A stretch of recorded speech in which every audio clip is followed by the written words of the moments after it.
I'm Dana Sisak. I'm an associate professor here at the Department of Economics. In my free time, I like to do sports climbing, and recently I have started doing pottery as a new challenge. And in general, I like to enjoy the outdoors.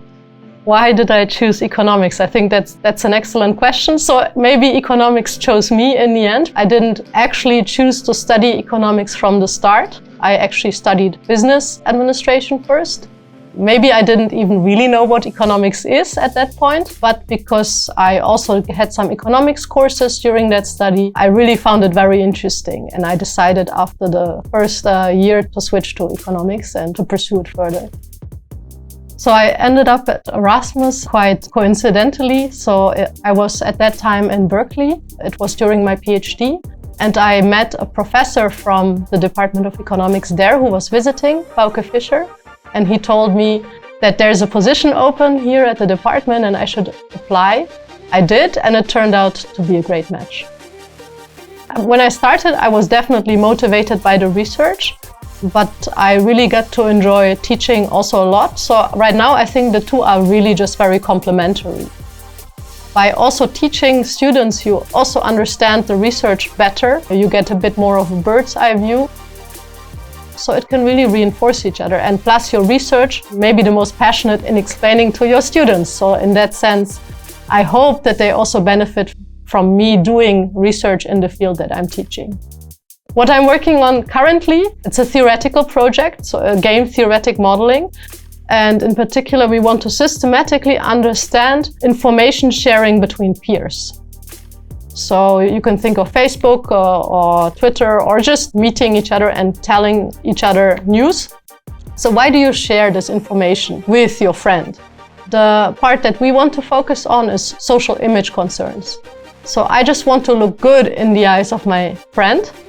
And there's different ways to look good that you could have. So you could want to signal a certain worldview. You might want to signal that you're especially smart. So the news you share are definitely not fake and high quality, or you might want to signal that you're well connected, so you get those really interesting, unexpected news. And we want to systematically study what different types of sharing patterns we get depending on the motive that you look at, and then also relate this to the spread of fake news. So this is a very policy-relevant topic these days. We're all thinking how we can limit this. What does it even mean that there's so much fake news around? Is this a threat? So trying to understand the behavioral drivers of sharing is very important to answering those questions.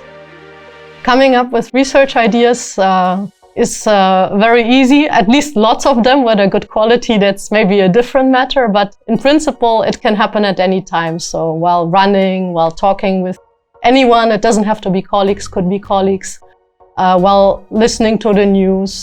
So basically, really at any moment, you might stop and wonder, hey, is there maybe something interesting to be researched here? So the biggest revolution, I think, these days is availability of data. So that is, of course, more relevant for empirical researchers.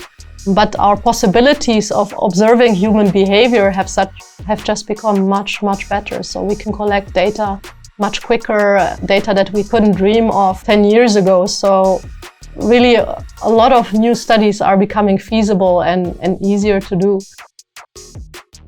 So in that sense, I think it's a very exciting time. And the young generation that knows how to scrape data from the internet, those new tools that will enable really interesting insights, I'm sure. Being at university, you have such a diverse and new environment where you can learn so much and experience so much. So don't just look at the credits, just try to really let yourself also be driven by your curiosity, and who knows where you might end up following that.